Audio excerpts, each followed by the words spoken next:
اعوذ باللہ من الشیطان الرجیم بسم اللہ الرحمن الرحیم اللہم صلی علی محمد وعلی محمد وجل فرجہم اجمعین۔ ویورز، آج کا ہمارا ٹاپک ابو البشر حضرت آدم علیہ السلام کی تخلیق کا پارٹ 8 بیان کیا جاتا ہے۔ چلیں شروع کرتے ہیں۔ بسم اللہ الرحمن الرحیم۔ الحمدللہ رب العالمین والصلاة والسلام علی سید الانبیاء والمرسلین محمد وآل طیبین الطاہرین، اما بعد۔ امیر المومنین حضرت علی ابن ابی طالب علیہ السلام نے فرمایا، تمام حمد اس خدا کے لیے ہے جس نے اپنے پیغام کے ذریعے تمہیں وعظ و نصیحت کی کہ اسلام ہی وہ دین ہے جسے اللہ نے اپنے پہنچوانے کے لیے پسند کیا، اپنی نظروں کے سامنے اس کی دیکھ بھال کی، اس کی تبلیغ کے لیے بہترین خلائق کا انتخاب فرمایا، اپنی محبت پر اس کے ستون کھڑے کیے، اس کی برتری کی وجہ سے تمام دینوں کو سرنگوں کیا اور اس کی بلندی کے سامنے سب ملتوں کو پست کیا، اس کی عزت و عظمت اور بزرگی کے ذریعے دشمنوں کو ذلیل اور اس کی نصرت و تائید سے مخالفین کو رسوا کیا، اس کے ستون سے گمراہی کے کھمبوں کو گرا دیا، پیاسوں کو اس کے دریاؤں سے سیراب کیا اور پانی اچھلنے والوں کے ذریعے حوضوں کو بھر دیا، پھر اسے اس طرح مضبوط کیا کہ بندنوں کے لیے شکست و ریخت نہیں، نہ اس کے حلقوں کی کڑیاں ایک دوسرے سے الگ ہو سکتی ہیں، نہ اس کی بنیاد گر سکتی ہے، نہ اس کے ستون اپنی جگہ چھوڑ سکتے ہیں، نہ اس کا درخت اکھڑ سکتا ہے، نہ اس کی مدت ختم ہو سکتی ہے، نہ اس کے قوانین محو ہو سکتے ہیں، نہ اس کے سفید دامن پر سیاہی کا دھبا بڑھ سکتا ہے، نہ اس کی استقامت میں پیچ و خم پیدا ہو سکتا ہے، نہ اس کی کشادہ روح میں کوئی دشواری ہے، نہ اس کے چراغ گل ہوتے ہیں، نہ اس کی خوشگواریوں میں تلخیوں کا گزر ہوتا ہے۔ اسلام ایسے ستونوں پر حاوی ہے جس کے پائے اللہ نے حق کی سرزمین پر قائم کیے اور ان کی اساس و بنیاد کو استحکام بخشا ہے۔ اللہ نے اسلام میں اپنی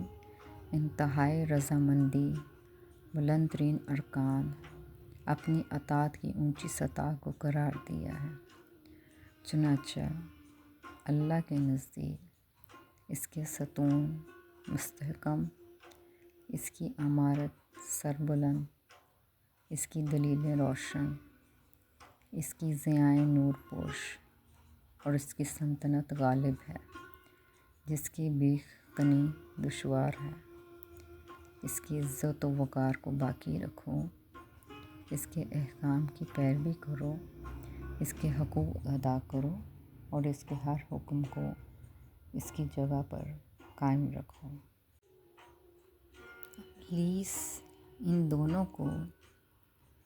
دھوکہ دے کر رفتہ رفتہ اپنے مقصد پر لے آیا اور اس نے حضرت آدم و حوا کو ترغیب دی کہ وہ محمد و آل محمد کی منزلت کی تمنا کریں، چنانچہ ان دونوں نے ذوات طاہرہ کو چشم حسد سے دیکھا، جس کا نتیجہ یہ نکلا کہ وہ خدائی حفاظت سے محروم ہو گئے، یہاں تک کہ انہوں نے گندم کے پودے کا پھل کھا لیا۔ انہوں نے جس پودے کا پھل کھایا تھا وہ جو کے پودے میں تبدیل ہو گیا۔ گندم کا پودا وہی ہے جسے انہوں نے نہیں کھایا تھا، اور جو کا پودا وہی ہے جسے انہوں نے کھایا تھا۔ اور جب وہ اس پودے کا ثمر کھا چکے تو ان کے بدن پر جنت کا جو لباس اور زیور موجود تھا وہ سب ان کے بدن سے اڑ گیا اور وہ برہنہ ہو گئے۔ پھر رب العزت نے انہیں صدا دے کر کہا کہ میں نہ کہتا تھا شیطان تم دونوں کا کھلا دشمن ہے۔ ان دونوں نے کہا اے ہمارے پروردگار، ہم نے اپنے آپ پر ستم کیا، اور اگر تو نے ہم سے درگزر نہ کیا اور رحم نہ کیا تو ہم خسارہ اٹھانے والوں میں سے ہو جائیں گے۔ پھر اللہ تعالیٰ نے ان دونوں سے فرمایا تم دونوں میرے قرب سے چلے جاؤ، میری نافرمانی کرنے والا میری جنت میں نہیں رہ سکتا۔ اس کے بعد دونوں کو زمین پر اتار دیا گیا اور خدا نے ان کو طلب معاش میں لگا دیا۔ اس طرح حضرت آدم کو سزا کے طور پر جنت سے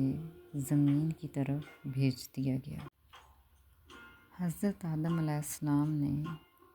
جب جنت کا پھل کھا لیا تو آپ کو اپنے اس فعل پر سخت ندامت ہوئی، جس کی وجہ سے آپ زمین پر آنے کے بعد ہر وقت گریہ زاری کرتے رہتے اور اللہ تعالیٰ کے حضور اپنی اس خطا کی معافی طلب کرتے رہے۔ رب العالمین نے آپ کی گریہ زاری کو اپنی بارگاہ بلند و بالا میں شرف قبولیت سے نوازا اور آپ کی توبہ قبول ہونے کا مسئلہ سنا دیا گیا۔ رب العالمین نے حضرت آدم اور حوا علیہ السلام سے فرمایا اب تم جاؤ اور اپنا رزق زمین پر تلاش کرو۔ اور پھر اللہ نے ان کی توبہ قبول کرنے کا ارادہ کیا تو حضرت جبرائیل امین علیہ السلام ان کے پاس آئے اور انہوں نے کہا خدا نے تمہیں سزا دے کر زمین پر بھیجا ہے، اب اگر تم چاہتے ہو کہ تمہاری توبہ قبول ہو تو خدا کو ان ناموں کا واسطہ دو جنہیں تم نے ساق عرش پر لکھا ہوا دیکھا تھا۔ حضرت امام جعفر صادق علیہ السلام نے فرمایا پھر رب العزت نے انہیں وہ کلمات سکھا دیے اور تعلیم کیے۔ ارشاد الہی ہے آدم کو اس کے پروردگار کی طرف سے کچھ کلمات ملے جس کی وجہ سے اللہ نے اس کی توبہ قبول فرمائی، اور وہ کلمات یہ تھے بار الہ میں تجھے محمد و علی و فاطمہ و حسن و حسین علیہ السلام کے حق کا واسطہ دے کر سوال کرتا ہوں کہ میری توبہ قبول فرما۔ رب العزت نے ان کلمات کی برکت سے حضرت آدم علیہ السلام کی توبہ قبول فرمائی، کیونکہ وہ زیادہ توبہ قبول کرنے والا مہربان ہے۔ بس حضرت آدم و حوا علیہ السلام نے اپنے اس فعل پر جو شیطان کے بہکانے سے جنت میں سرزد ہوا تھا، اس کے لیے خوب توبہ و استغفار اور گریہ زاری کی، اور خدا نے کتنوں سو برس کے بعد محمد و آل محمد کے توسل سے، ان کی برکتوں سے ان کو معاف کیا۔ حضرت جبرائیل علیہ السلام کو یہ حکم دیا گیا کہ وہ ایک خیمہ جنت سے لے جائیں اور اس سرزمین پر نصب کر دیں جو خانہ کعبہ کے لیے مخصوص کی گئی ہے۔ حضرت جبرائیل علیہ السلام نے خیمہ نصب کیا اور ساتھ ہی انہوں نے حدود کعبہ کے چاروں کونوں پر پتھر نصب کر کے حد بندی بھی کی۔ حکم الہی کے مطابق حضرت جبرائیل علیہ السلام نے ان پتھروں میں سے ایک کوہ مروہ، ایک کوہ صفا، ایک کوہ طور اور ایک کو جبل الاسلام یعنی نجف اشرف سے لیا۔ پھر انہوں نے حجر اسود کو نصب کیا جو جنت سے آیا تھا اور کوہ ابو قبیس پر بطور امانت رکھا ہوا تھا۔ اس پتھر کے بارے میں بعض مورخین کا یہ بیان ہے کہ ایک فرشتہ تھا جو اہل میثاق کا امین تھا، چنانچہ خدا نے چاہا کہ یہ عہد زمین پر جاری ہو، لہٰذا اس نے اس فرشتے کو حجر اسود کی شکل میں تبدیل کر دیا اور خانہ کعبہ کے لیے مخصوص کر دیا کہ دنیا کے لوگ اپنے عہد و پیمان کو اس کے ذریعے یاد کرتے رہیں۔ حضرت امام جعفر صادق علیہ السلام سے منقول ہے، آپ علیہ السلام نے فرمایا، اللہ تعالیٰ نے آدم کو مٹی اور پانی سے پیدا کیا، اس لیے آدم کے بیٹوں کو مٹی اور پانی سے پیار ہے، اور حضرت حوا کو حضرت آدم علیہ السلام سے پیدا کیے، اس لیے حوا زادیوں کو مردوں کا اشتیاق رہتا ہے، لہٰذا انہیں گھروں میں پابند رکھو۔ ایک اور جگہ حضرت امیر المومنین علیہ السلام نے فرمایا، مردوں کو زمین سے پیدا کیا گیا، اس لیے انہیں زمین کا اشتیاق رہتا ہے، اور عورت کو مردوں سے پیدا کیا، اس لیے اسے مردوں کا اشتیاق رہتا ہے، لہٰذا اے گروہ مردم اپنی عورت کی خصوصی نگہبانی کرو۔ حضرت امام جعفر صادق سے کسی نے پوچھا، نسل آدم کیسے چلی مولا؟ سائل نے امام علی علیہ السلام سے کہا کہ ہمارے پاس ایسے لوگ رہتے ہیں جو یہ کہتے ہیں کہ اللہ تعالیٰ نے حضرت آدم علیہ السلام کو وحی کی تھی کہ وہ اپنی بیٹیوں کا نکاح اپنے بیٹوں سے کریں، اور تمام نوع انسان بھائیوں اور بہنوں کے ملاپ سے پیدا ہوئی ہیں۔ یہ سن کر حضرت امام جعفر صادق علیہ السلام نے فرمایا، اللہ کی شان اس سے کہیں بلند و بالا ہے کہ وہ اپنے اوصیاء، اولیاء، انبیاء اور رسول، مومنین اور مومنات اور مسلمین اور مسلمات کو حرام ملاپ سے پیدا کرے، اور کیا خدا کو یہ قدرت نہیں تھی کہ وہ کسی حلال طریقے سے نسل انسانی کو جاری کرتا، جبکہ اللہ نے اپنی تمام مخلوق کو تو حلال رشتے اپنانے کا حکم دیا ہے، تو لہٰذا اللہ نے اپنے اس پہلے نبی علیہ السلام کو ضروریات زندگی کی ہر شے کے علم سے آراستہ کر کے دنیا میں بھیجا تھا، لہٰذا وہ مطمئن تھے۔ بعض روایات میں ملتا ہے کہ رسول خدا صلی اللہ علیہ وآلہ وسلم سے پوچھا گیا کہ حضرت آدم کیا حوا سے پیدا ہوئے تھے یا حوا حضرت آدم علیہ السلام سے پیدا ہوئی تھی؟ حضور پاک صلی اللہ علیہ وآلہ وسلم نے فرمایا، حوا آدم سے پیدا ہوئی تھی، اور اگر آدم حوا سے پیدا ہوتے تو طلاق کا اختیار عورتوں کے ہاتھوں میں ہوتا اور مرد طلاق دینے کے قابل نہ ہوتے۔ حضرت امام جعفر صادق علیہ السلام سے عرض کیا گیا کہ نسل آدم کیسے چلی؟ کیا حوا کے علاوہ کوئی اور عورت تھی؟ اور کیا